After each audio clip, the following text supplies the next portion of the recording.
Que retenez-vous de ce rapport alarmant, donc, s'il est sur la situation des anciens otages?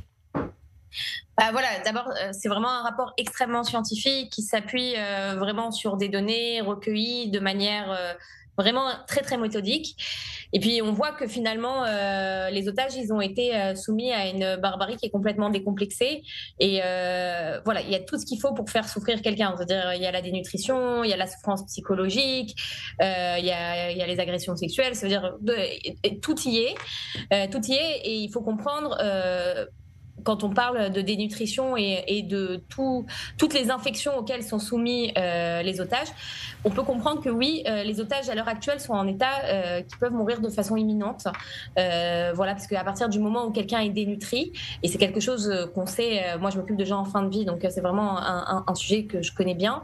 Ça veut dire qu'à partir du moment où quelqu'un est dénutri, la moindre infection, voilà, la fin de vie, ça veut dire de quelqu'un, c'est un mélange de dénutrition et d'infection. Donc on est vraiment extrêmement inquiet. Maintenant, il faut savoir qu'est-ce que va devenir ce rapport. Ce que j'ai compris, c'est que les familles d'otages avaient également remis un courrier à la Croix-Rouge un petit peu avant. Et voilà, et donc ce rapport scientifique, il fait suite au courrier qui a été émis par les familles à la Croix-Rouge. Est-ce que la Croix-Rouge va faire quelque chose? Je ne sais pas. Au tout début, on avait essayé même de faire parvenir des médicaments aux otages plus âgés, etc. On a vu que ça n'avait pas été fait. On a vu que de toute façon, ils n'avaient pas accès aux otages. Donc, j'espère que ça va bientôt se terminer et qu'ils reviendront en bonne santé. Mais en tous les cas, c'est certain qu'il y aura des séquelles irréversibles. Hum. Est-ce que ces otages vont pouvoir retrouver une vie normale ou quasi normale, selon vous? C'est absolument impossible. C'est absolument impossible. Ça va être un travail énorme de reconstruction. Je ne sais pas si vous vous rappelez de tous les retours d'otages. Et c'est fou à dire, mais c'est vrai que oui, les hôpitaux israéliens ont des protocoles pour le retour d'otages. Mais c'est-à-dire que déjà, rien que comment on peut réalimenter quelqu'un à la sortie d'une période où il a été dénutri de manière forcée, c'est quelque chose d'extrêmement complexe. Voilà, c'est sûr qu'en tous les cas, le trauma, ça va être un très très long travail et ça va être une très longue reconstruction. Et bien sûr que les personnes ne reviendront pas à leur état antérieur à la guerre, c'est impossible.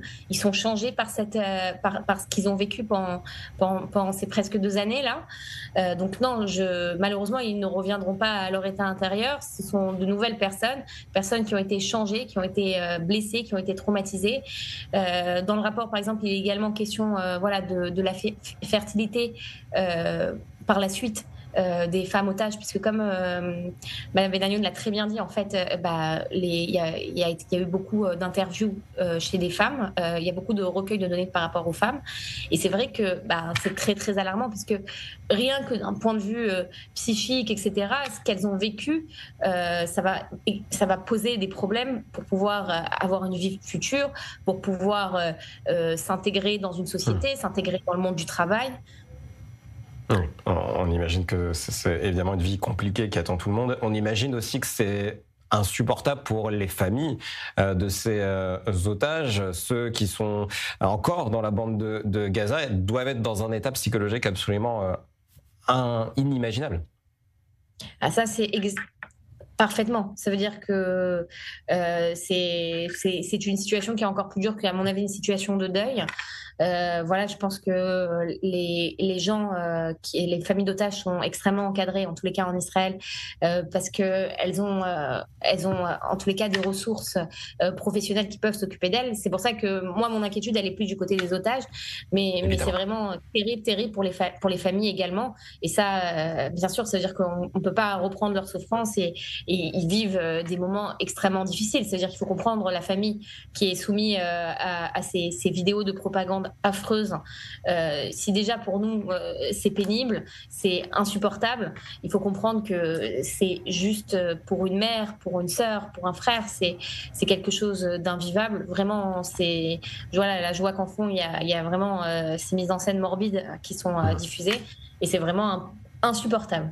Ouais, et on précise que ces images de propagande diffusées par le djihad islamique, par le Hamas, leur diffusion a été autorisée par les Bien familles sûr. pour tenter de trouver une solution. Ouais.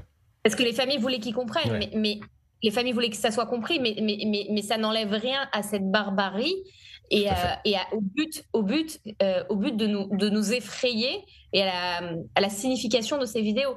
Bien sûr que les familles voulaient que nous sachions pour qu'on puisse avancer et aller de l'avant, mais malheureusement, c'est vraiment terrible à voir. C'est vraiment terrible à voir. En effet, des images qui rappellent malheureusement de tristes périodes de l'histoire occidentale.